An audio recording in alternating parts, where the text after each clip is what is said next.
পৃথিবীর ইতিহাসে এমন এক জাতির কথা বলা হয়েছে যারা এখনো লুকিয়ে আছে আমাদের চোখের আড়ালে, কিন্তু একদিন তারা পুরো পৃথিবী কাঁপিয়ে দেবে।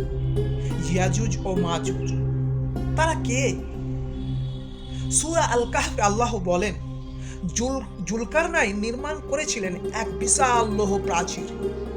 দুই পাহাড়ের মাঝখানে সেই প্রাচীর বন্ধ করে দিয়েছিল ইয়াজুজ ও মাজুজের পথ।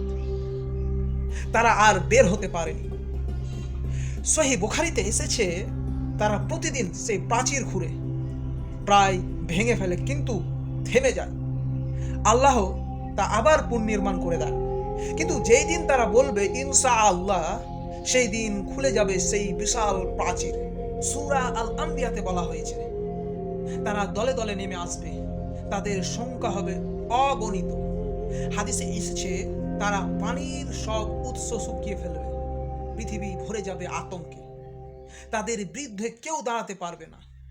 নবী ঈসা আলাইহিস সালাম ও মুমিনরা আল্লাহর কাছে দোয়া করবেন, আর আল্লাহ এক বিশেষ রোগ পাঠাবেন। এক রাতেই সেই শেষ হয়ে যাবে ইয়াজুজ ও মাজুজ।